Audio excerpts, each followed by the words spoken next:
Broadcast on Ever Beyond Radio. Welcome to Joanna the Medium Show. Broadcast on Ever Beyond Radio and through the Wolf Spirit Media Network, helping you transform from fear to freedom and reminding you of your true power.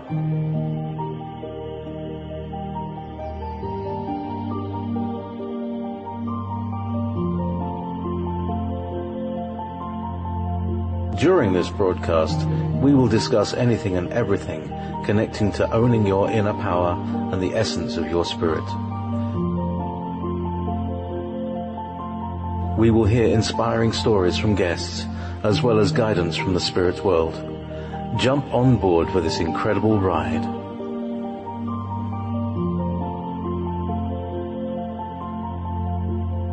Here's your host, Joanna.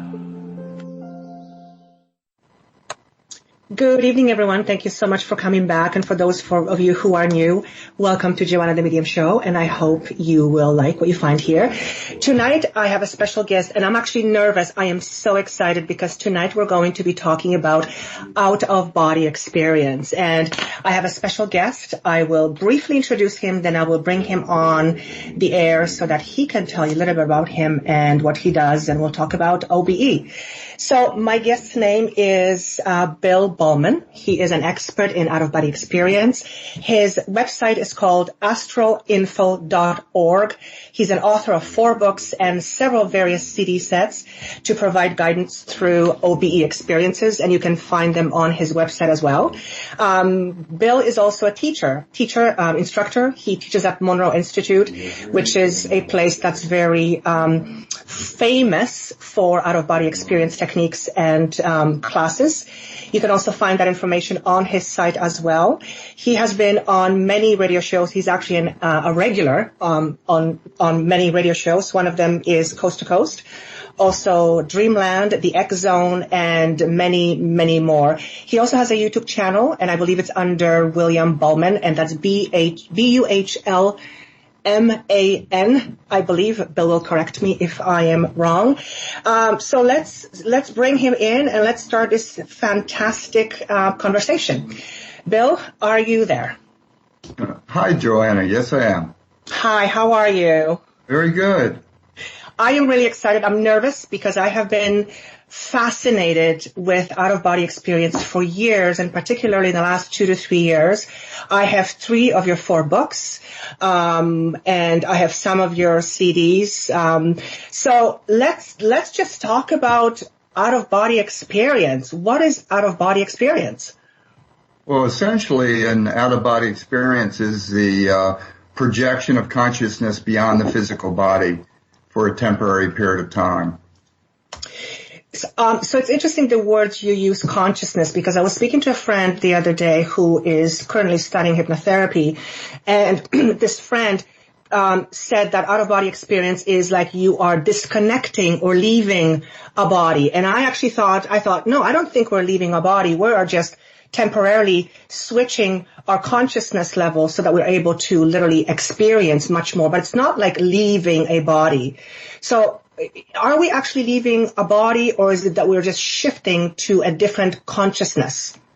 Well, we're multidimensional beings. Based on my 40 years of experience, one thing that I found very quickly is that we possess multiple energy bodies, and the physical body is just the epidermis, the outer shell of our beingness.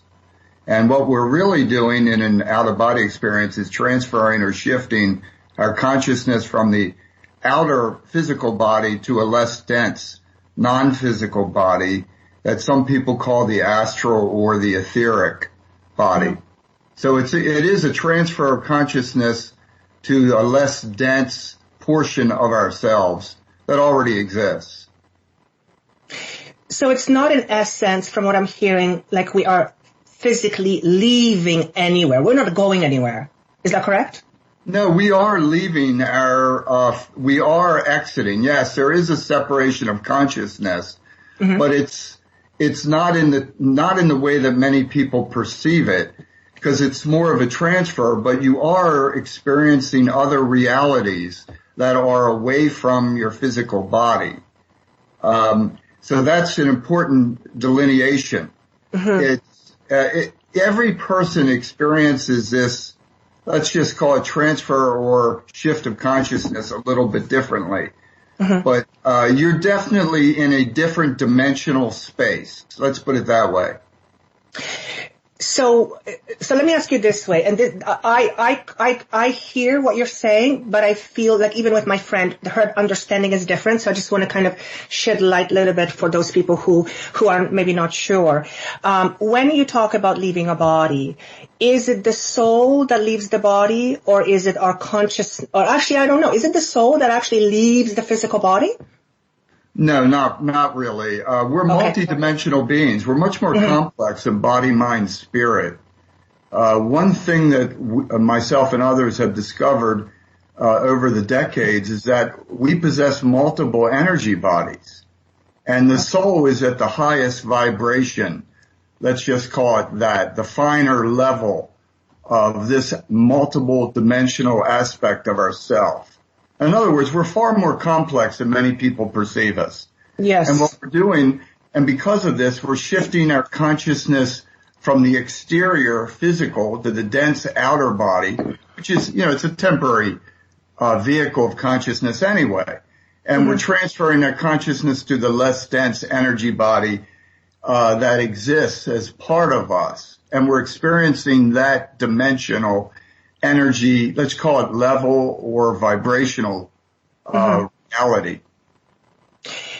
So having said that, what is the difference between an out-of-body experience and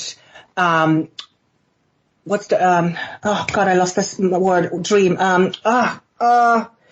Lucid dream. Thank you. Yes. Yes, a lucid dream is in many ways, I perceive a lucid dream as a much low, let's just say low powered or low consciousness experience, where in most cases you don't have a lot of control over it. There is degrees, but there's a continuum of consciousness available. And an out-of-body experience is more like you're the quarterback in the football game, where in a dream you're more like the observer. Okay. And that to me is how because I lucid dream also. And I also have out-of-body experiences. And for me, they're two distinct different states of consciousness. So I'll tell you what I experienced late last year. I think I had a half of out-of-body experience. So the first time I had one was very, very short. I remember doing an exercise. I think it was one of the exercises that you did, that you write about in your books, because many of your books talk about the exercises. But I remember looking in the mirror and I saw myself completely outlined by a bluish light. And then I forgot, and then I lost it. So I don't know, I don't think it was a dream, because I looked myself in the mirror in my room, and I saw an outline of, it's like a blue tinge energy. Yes. Have you ever, what was that? That sounds like a valid, potentially valid out-of-body experience. I write in my first book, Adventures in Beyond the Body, that when I stared at my own arm and hands, that it looked like a sea of blue stars. The word astral, by the way, and many people perceive this state that they're in, it's commonly called the astral body. But in ancient Greece, astral means star. So many people perceive their astral body or their etheric body, depending on what vibrational level you're at, as a bluish experience.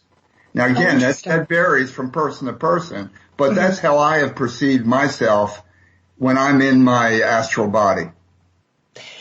The one thing that I've noticed, and you probably have a lot of information on this, for me even though I speak to dead people all the time and I connect with various beings, it seems to be very difficult for me to leave a body. Is there a specific personality trait or perhaps a belief system that either hinders or helps to have an out-of-body experience? Or is there a certain type of a person that is more apt to having one versus another? Oh, yes. I have tracked this for many decades, actually. because I had my first experiences in the early 70s. Mm-hmm. And I've noticed that in general, there's a lot of little nuances that assist someone to be more effective at having conscious OBEs. And one of them, if you're attached in any way to your physical body or to your self-conception of yourself as a biological being, mm-hmm. then that makes it very difficult to have an OBE. In other words, it's a lot to do with our mindset and the way we perceive ourselves.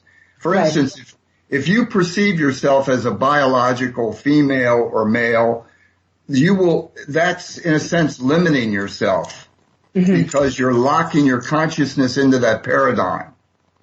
And that is one, and the other is subconscious and conscious fears. Okay, They're the two issues that inhibit people. Any kind of fear, and I'm mostly subconscious. For instance, if you were brought up in a fear-based religion, which many people have been, with that has a negative effect on your subconscious mind, where you're afraid. If you're afraid of ghosts or demons or devils and you believe in such things, that's going to inhibit your ability to have an out-of-body experience. Right. And I don't believe in those things. I found them to be false. I just don't buy into that. So you're naturally more philosophies. So you're naturally more inclined to perhaps not really attach yourself to that belief system, whereas another person might be. Well, it's yes. I rejected that fear-based belief system mm-hmm. Back when I was a teenager. Actually, I never really resonated with me at all. Even though I was brought up in a kind of strict religious upbringing, I guess I rebelled against it completely. Right. And looking back, I think that has helped me and others. Any kind of program, and then, we're all a result of self-programming, external and internal. And once you have programmed yourself, you have to work on that. That's why many people today are working on themselves to eliminate these blocks that they have.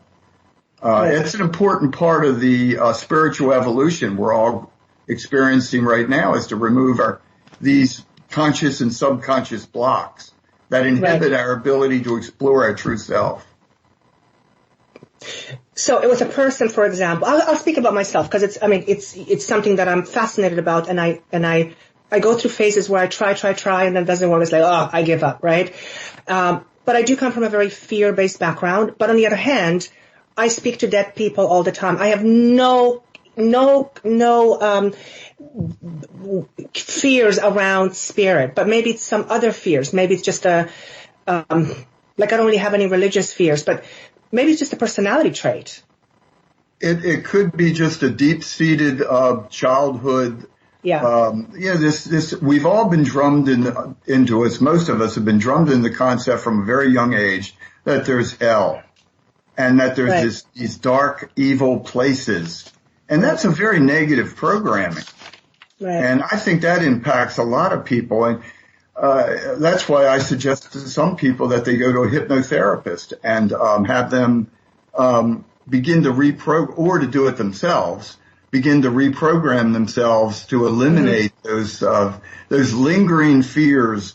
See, unfortunately, these fears are reinforced by, look at all the TV shows out there that have all kinds of negative things happening in the spirit world. Right. You know what I'm referring to. It's hard to find a positive show about let's just say, non-physical reality. Correct. There's always some negative drama associated with it. And that's a continuous reinforcement of this negative paradigm that's influencing the group consciousness of the entire planet, I feel.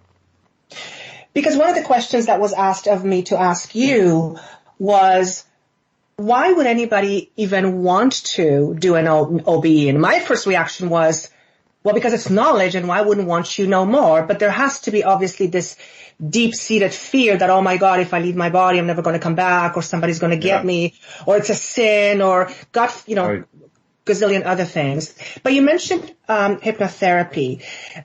And I know in some of the books you talk about some hypnotherapy techniques to help achieve an out-of-body experience.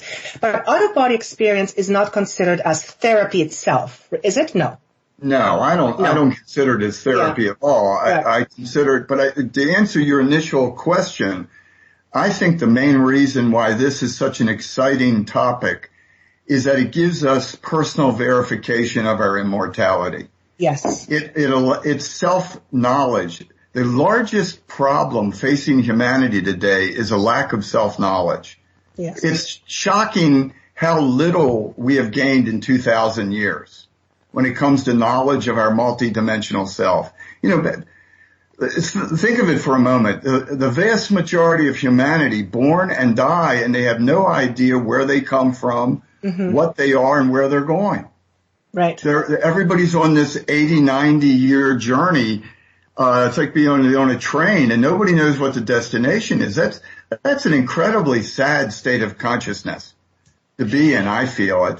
It's disempowering. And the only way to know the answers is to experience for yourself what the non-physical realities are like. And that's why this is so important. You're no longer a believer, you're a knower. And that's a huge leap of consciousness. I just heard my guide say the word verification of self. Yes. Verification of self. I don't know about you. I'm a rebel. I've always been a rebel. At a very young age, religion makes no sense to me. I love religion. I accept religion. It's just not for me. But I almost feels like there's lack of curiosity. Or is it that there is curiosity, but we have been so bombarded with so many negative fears and all this negative information that we're scared to ask questions? Yes, many times. And a lot of people are afraid to act, to explore non-physical realities because they've been told that it's evil or sinful. And it creates such a limit on people that they remain essentially locked in the confines of their biological body and their limits of their five senses. I mean, we're immortal beings that are immensely powerful and creative, and there's no reason for us to be limited to this very limited perception of the universe. When our true self, none of us are physical beings. Right. This is just none of it. We're all going to have an out-of-body experience, whether we like it or not. That's the journey we're on, all of us. And people forget that. So don't you want to know for yourself where you're going and what you are and who you are and where you come from? And there's so many questions that can be answered, but you only know the answers from personal experience. Right. I actually, to be honest with you, find it fascinating that we have this ability in this age of our evolution where we can literally attain proof that we are more than just a physical body. Yet there are people who are afraid to ask, afraid to, like you said, experience, because they're like, I don't know about you, but I find it fascinating and mind-boggling at the same time because we have it at our disposal. Therefore, why wouldn't we want to see and understand more? Well, absolutely. That's the bottom line here. I mean, imagine if everybody was too afraid to from Europe was afraid to cross the ocean. Right. I mean, it's a kind of the same scenario. Somebody had to have the guts to sail across the ocean to discover these other continents. It's so limiting not to. The answers are available. That's what I find frustrating. I can hear it in your voice, a little bit of the frustration of trying to get this across. I mean, we have the ability to become knowers, to become explorers of the multidimensional world around us. We just have to learn the techniques. And they're simple techniques, and to start to examine our own state of consciousness and purge ourselves of all these limits that have been imposed on us. And just take a hard look at yourself and know, don't you really want to know where you're going? Don't you want to know? It's where everybody is playing a multi-dimensional game of chess, but nobody knows they're playing on one level. They only see the physical. But all of us, all humans, are playing a multi-dimensional game. And when we die, we're entering that next dimension.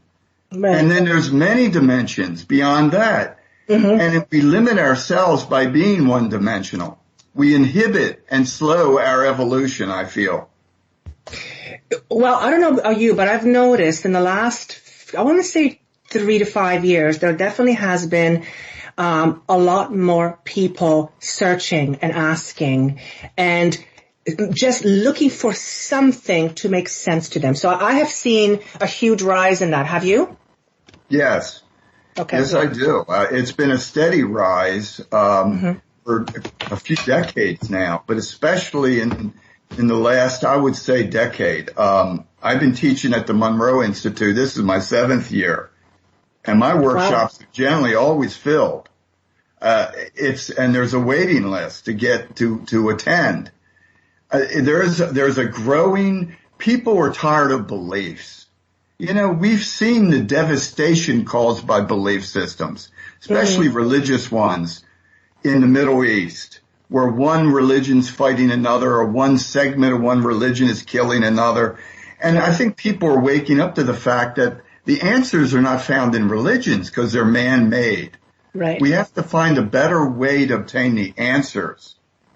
And that is to become an explorer yourself. We all have the ability to be explorers of consciousness because we're all on the same journey of consciousness. And this journey is a multidimensional journey beyond the body. I find it fascinating that we're in a time where this is being talked about, where this is being offered to understand more, and that people are asking questions and are becoming much more open to it. But you know what occurred to me when you were talking about the self-responsibility? What occurred to me was that perhaps some people don't want to know that there is something more because, holy crap, now I have to be responsible. Yes. Well, that's true. That's one thing I love very absolutely. It's easier to put your head in the sand and to pretend that that's all you have to do is believe in some man-made stuff and you're all set. When reality, the afterlife has existed for millions and millions of years before religion. Right. We have been on this journey for a very long time, and man-made religions have nothing to do with this journey. We are immortal. We're evolving through multiple lifetimes and through multiple experiences. And it only makes sense to become an explorer so you can begin to understand the journey you're on. And that's why I think this subject is so incredibly important. It's all about self-verification.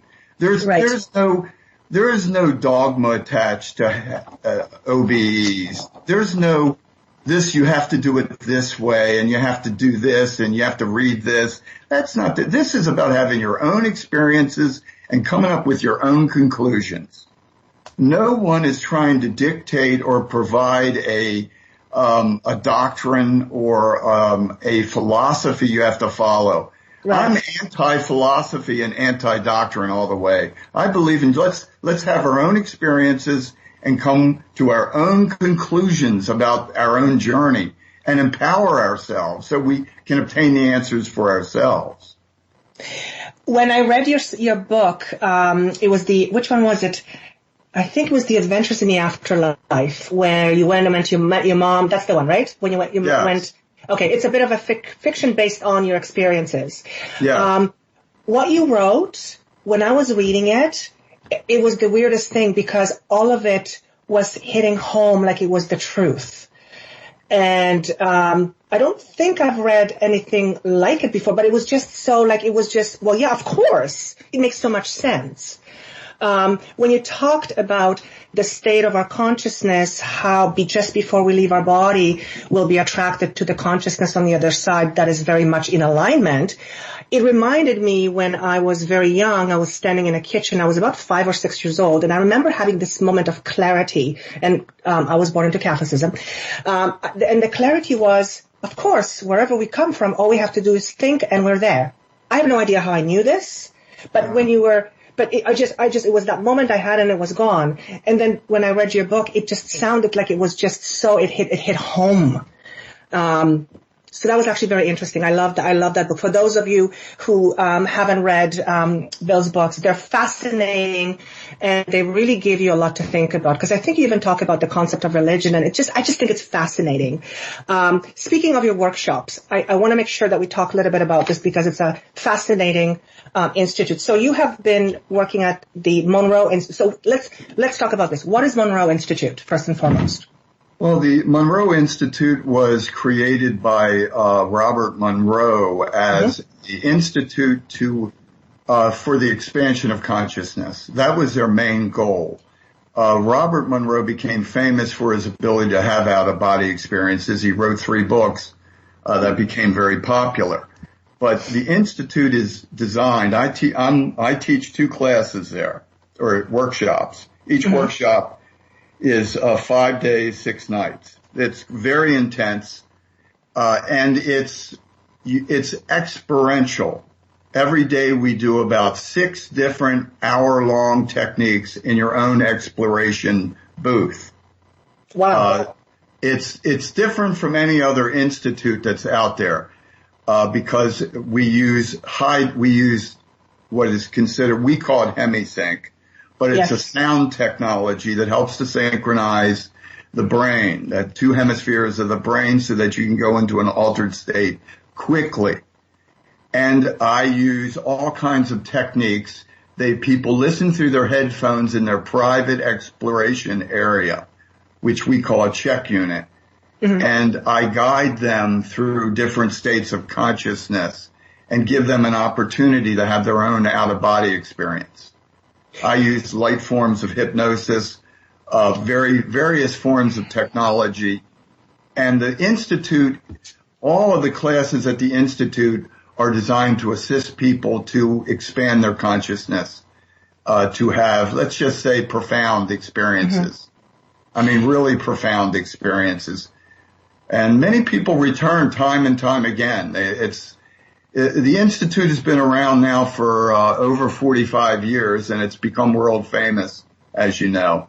Yes. And it's only 24 people can attend at a time. At a time, wow. So it's very, people love it. I've talked to people and met people that have been there 50 times. It's just they come back every year. So question about your program. In order for one to, I'm going to rephrase. If I was, let's say, to sign up for a program, would there be any specific things that I would have to have in my back pocket as an experience? Or is there a list of things that one should have in order to have a successful workshop? Well, no, there's no, I give out guidelines that I would like people, ideally, I would like them to read my first book, Adventures Beyond the Body, so that I'd like to have everybody at least know the basics. That's at the minimum. And I also suggest that they begin doing an OBE technique in other words, do like a 15, 20-minute technique for like 3 weeks before attending my class. That's what I ask for. Every class is different, and they ask for different requirements, but that's my suggested requirements. So that when all 24 people arrive, most of the people are in sync, and we know everybody. In other words, we can hit the ground running, and we don't have to go into. I don't do a lot of lectures. I'm very much experiential teacher. My favorite. I give. I'll do like a half an hour talk on a subject, go over the basics, and then we go into actually doing it yourself. So I'm a great believer in doing it. And I really don't do any long lectures or stuff like that. I just feel that it's all about having your own experiences. Right. Please forgive me. I'm going to be jumping around a bit because I have a gazillion questions. There are people from the chat who just want to talk to you. So let me ask you this question. Someone in our chat line, they've had a body experience a long time ago and they were amazing, but other times they have encountered scary experiences and had spirit talking to them and being mean. I go into this extensively. It all depends on the vibrational level you are experiencing. The non-physical reality is immense. There's countless dimensional spaces. I'm talking about every state of consciousness in a sense. There could be millions of levels. We don't know. No one knows. It's up to you to raise your state of consciousness. And that's one of the first things I teach people. It's not about, people are too concerned about protection. You can use simple terms like next level now, higher self now, and it will automatically, you'll raise your state of consciousness and you'll move beyond any, let's just say, what people perceive as negative or heavy energy. Remember, the universe is vast, and it's up to us to begin to direct our own state of consciousness. And this is important. Once, for instance, if you're encountering what you perceive to be a threatening, let's just put it out there, a threatening entity, let's call it that. The first thing I would do, next level now, move to a higher vibrational level within yourself. If you're not comfortable, move inward to a higher vibrational level. There's countless levels available. You don't have to linger in one. That's one of the first things I teach people is how to move. I call it mobility of consciousness.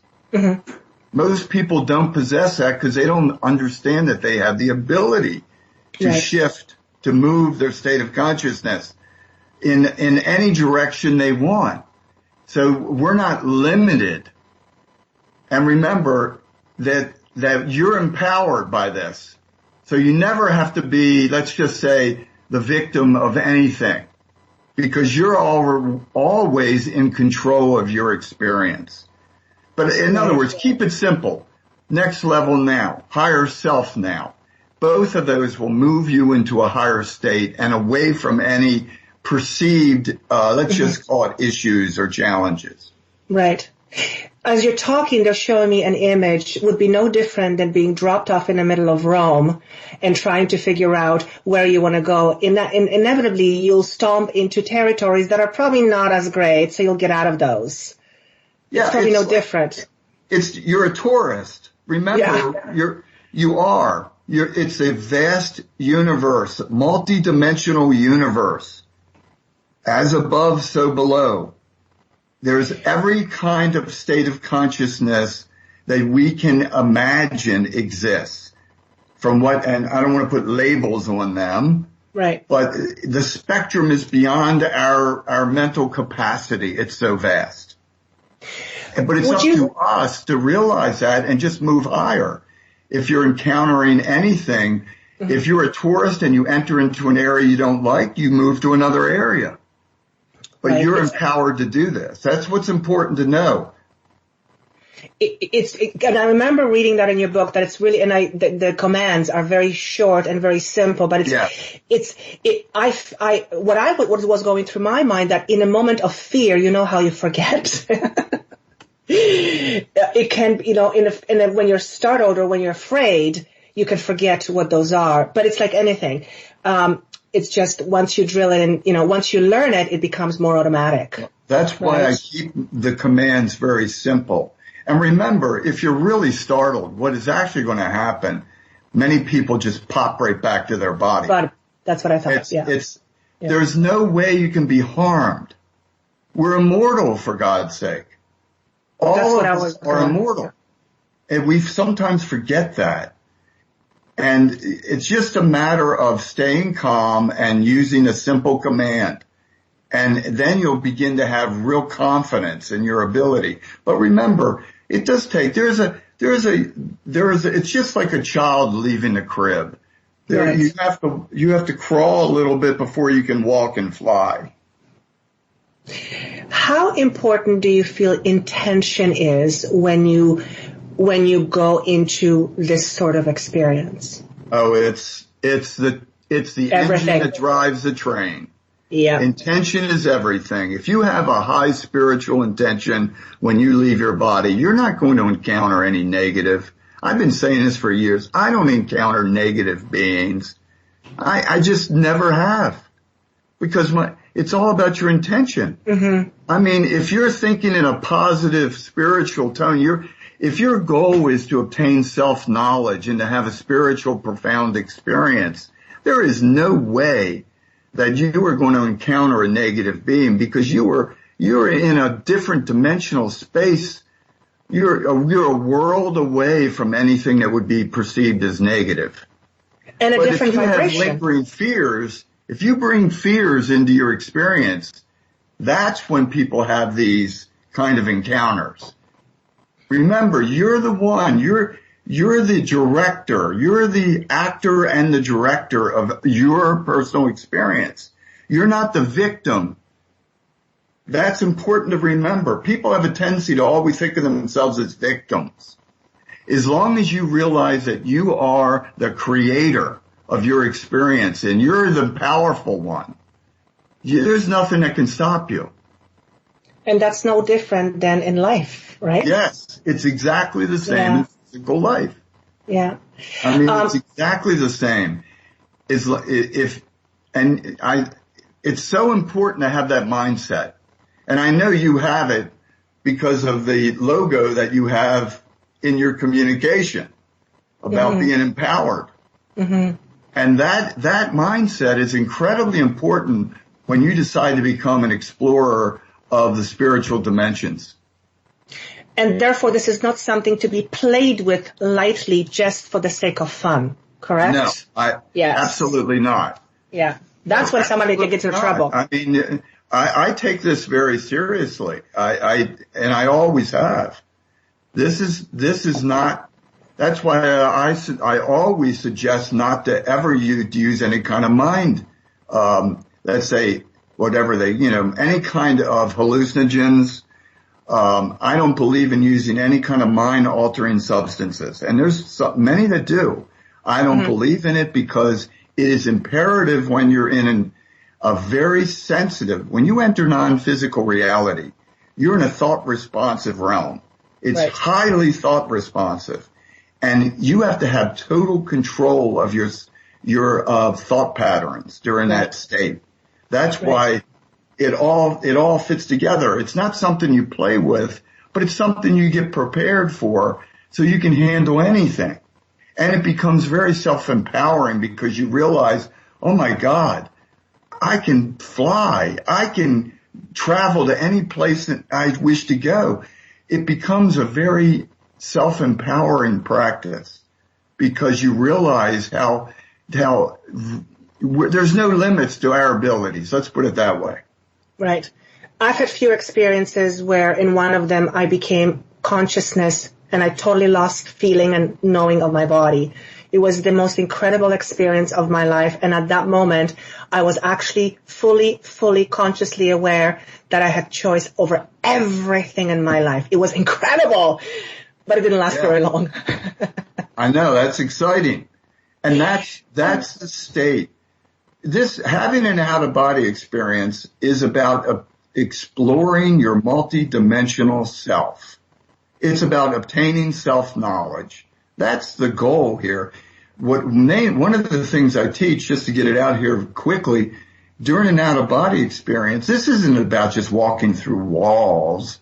This is about, during an out-of-body experience, once you stabilize your energy field, demand to experience your spiritual essence, or what I call higher self now.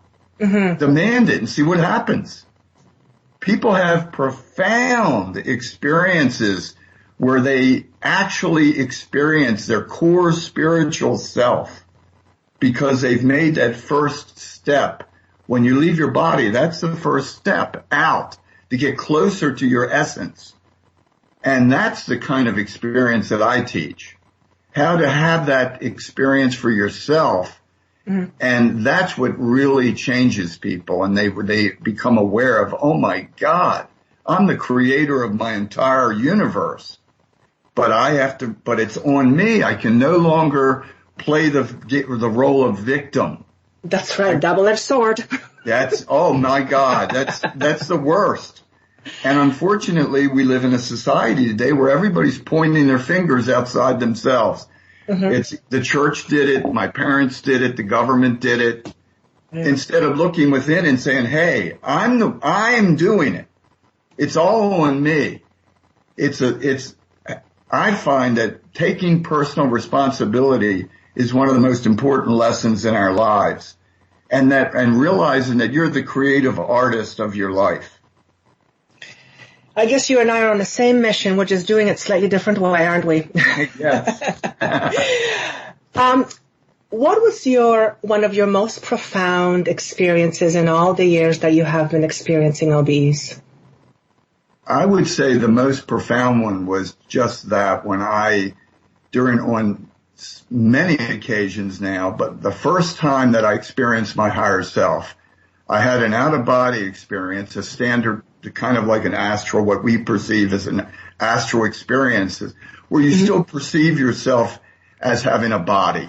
Mm-hmm. And at that point, I moved away from what I perceived my physical body. I stabilized myself, and then I used that term that I just mentioned. I demanded to experience my higher self or essence by using the term higher self now.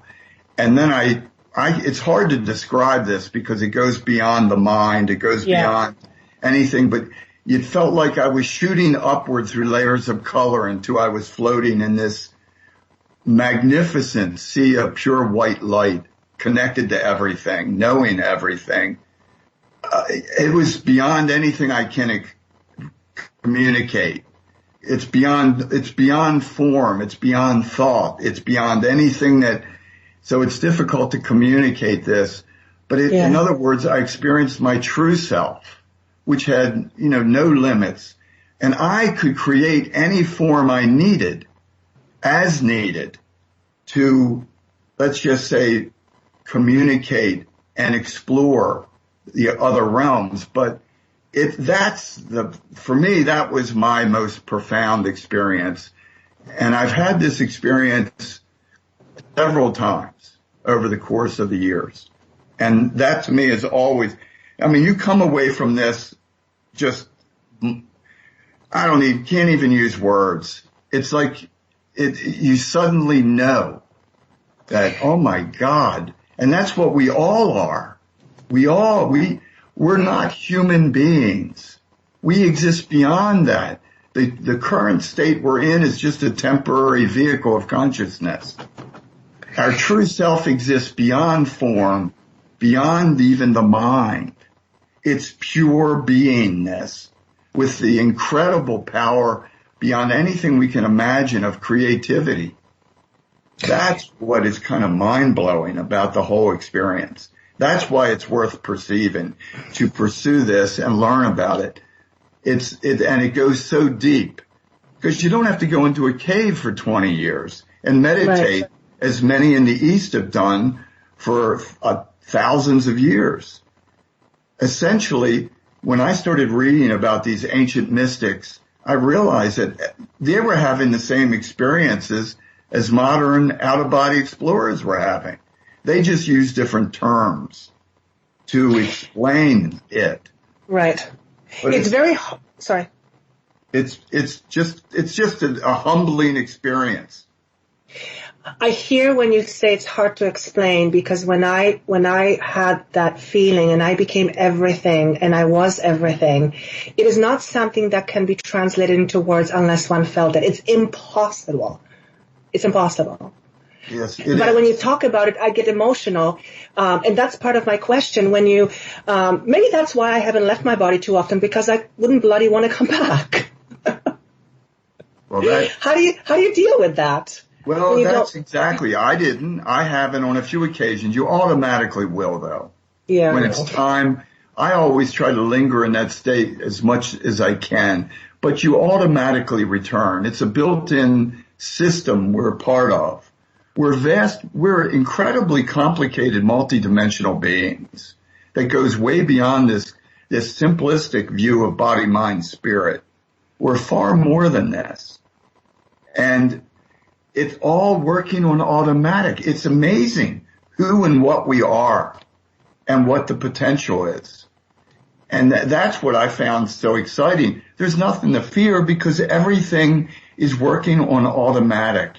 For instance, if there's a problem, you're out of body and there's an issue in your house, you will automatically return to your spiritual self, as probably the term you would use, knows much more than your biological body. Right. It perceives way more. Everything is working on automatic. You cannot, for instance, I've had several people say, well, can't you die? Because that's one of my questions. Yes, exactly. No, you would only if that was your time anyway. That's right. Yeah. Some people call it the silver cord. We're interconnected to these multiple bodies within us. The Bible refers to the silver cord connecting part of this. Mm-hmm. It's a popular term. My point is we're interconnected within ourselves, and it's incredibly magnificently designed to be fail-safe. I've extended my OBEs for hours at a time. Never had a problem. My understanding is we leave our body on a regular basis every night. We're just not conscious of it. Yes. Yeah. Almost everybody, unless you're extremely fear-based. Right. And I've had many out-of-body experiences, and you can actually see other people. People are, let's just say, they're doing repetitive actions. Right. Some people are floating out of phase with their body. During a very active sleep, you begin to move out of phase with your physical body. I'm not saying you're floating at the ceiling, but you're out of phase. It's almost like when you witness people that are sleeping, mm-hmm. or animals. The same applies to animals, by the way. They have out-of-body experiences. I write about this extensively. Mm-hmm. I've seen cats and dogs. I've had dogs and cats follow me out of body. Some of them are quite proficient, more proficient than humans, I suspect. My point is that we are not physical beings. This is a temporary facade we're using, a temporary vehicle of flesh and bone. People sometimes forget that because they become so fixated upon the body. We are really a non-physical species. If the entire physical planet was to be totally destroyed, no one would die because we would just transfer our consciousness to the next dimensional level. So there is no possibility of somebody stepping into our body and us being stuck? No, absolutely not. I know there's a lot of talk about that. Mm-hmm. I have found in my 42 years have never seen anything like that. That's part of let's just call it the silver cord. There's a connecting point. Every person is connected to their multidimensional self in themselves. No one can come in and just take over that. The universe isn't designed that haphazard. The creators of this magnificent universe we live in, they were not stupid. There's many safeguards in place I have found. And if anything, we're far more protected. I like to get this out there. We're far more protected than most people realize they are. There's all kinds of guidance. There's all kinds of, let's just say, helpers. I'm talking non-physical. Right. We all have our assistants, our guides, our helpers. Most people will never see them. You experience them as a medium, mm-hmm. probably on multiple occasions. Right. But most people are not aware of them. In other words, we're far more protected than most people would even begin to realize. That's why these fear-based beliefs are totally, totally unfounded. I feel that the sophistication of our universe is far beyond what we can comprehend at this point. Oh, absolutely. This is not some haphazard creation. It's beyond anything, beyond the mind of humans. And so we have to, and I've learned that myself. Now I trust it. I know I can trust it. So when I had some of my experience, and those were not necessarily out of body, but it was just a shift of consciousness, I felt the perfection of everything that is, including the things that we call bad. It was absolutely mind-boggling. Have you had that experience where you see everything is such perfection? Yes, the duality, because these are needed to learn. How would we learn everything in a perfect, pristine reality?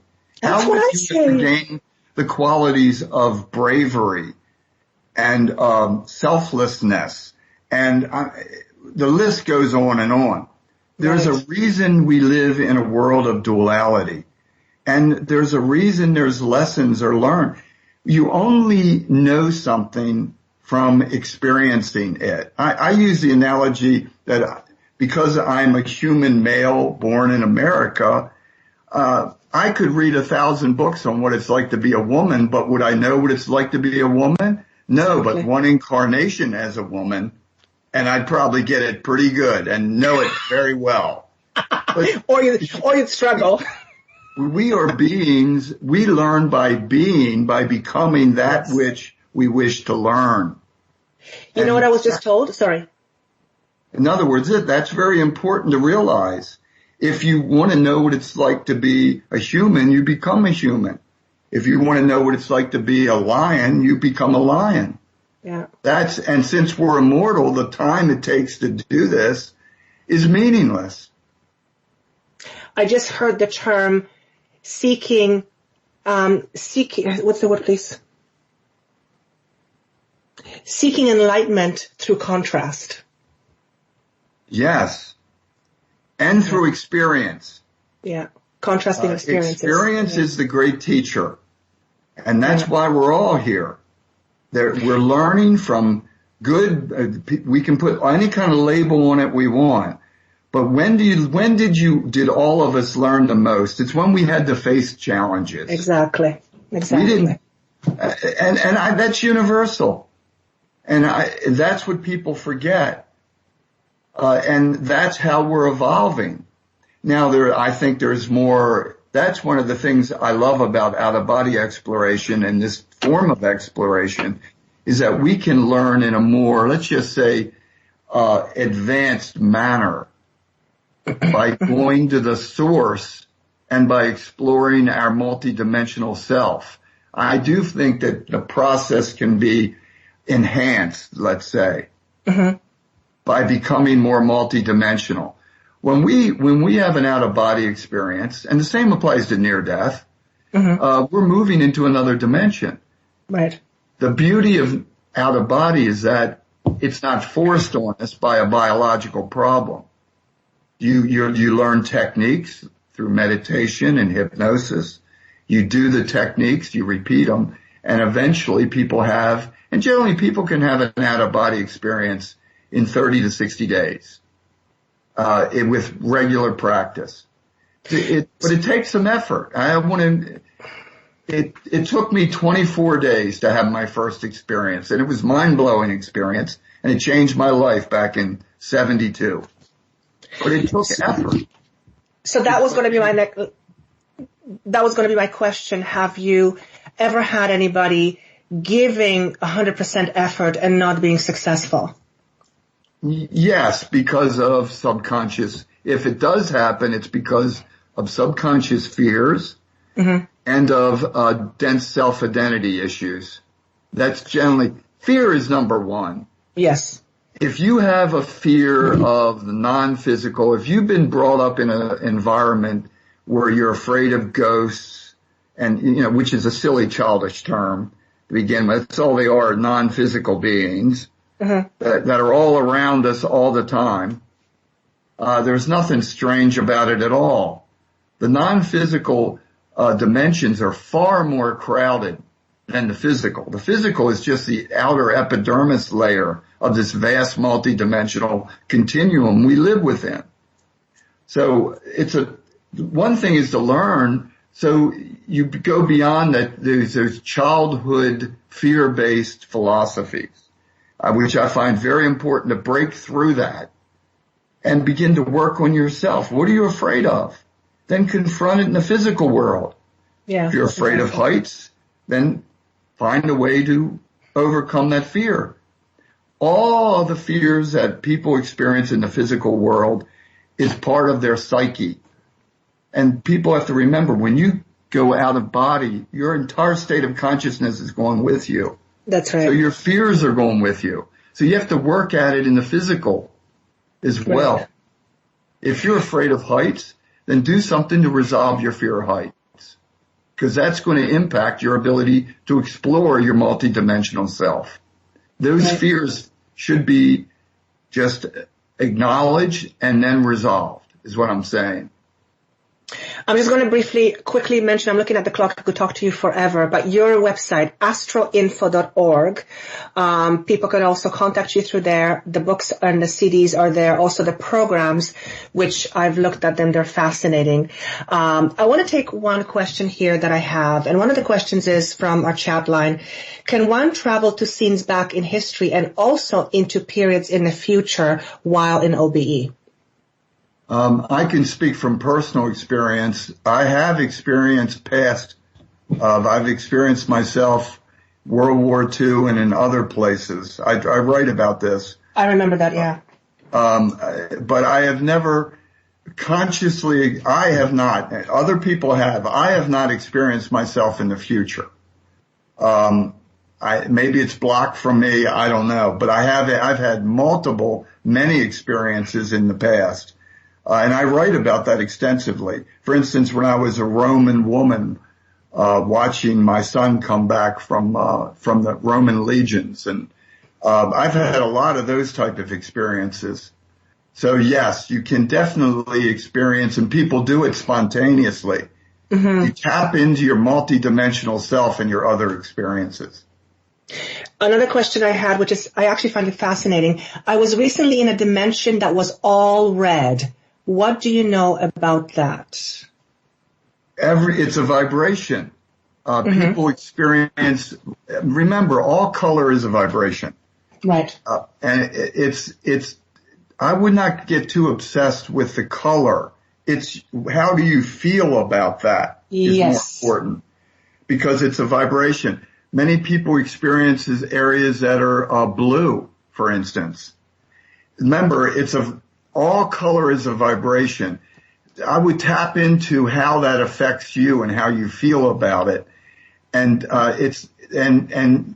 see and explore it. When you're out of body, you can always ask the question, and I teach this extensively, and that is, what does this represent, or why is this important to me? Mm-hmm. Obviously, if you're experiencing a single vibration, that vibration is very important to you. To you, right. The real question is, why is it important to me? And you can ask that, and you will receive the answer internally. And that's what I find fascinating, because I do the same thing with dreams, because dreams are very metaphorical. There are also ones that predict future, but for the most part, dreams are very metaphorical, and it's about learning what a certain metaphor means to someone, and the most important thing is what you talk about as well, which is how did you feel in a dream? Yes. Right? Dreams can be converted into out-of-body experiences. William, Bill, I really want to thank you for this interview. It has been absolute pleasure talking with you. Again, your website is astroinfo.org. Please check Bill out. His books are fantastic. I vouch for them. I love everything about OBE. I do wish you best of luck, and I do hope that we can talk again soon at some point. Oh, that would be great. Thank you. Thank you so much for your time. Thank you. Good night, everybody. Until next time.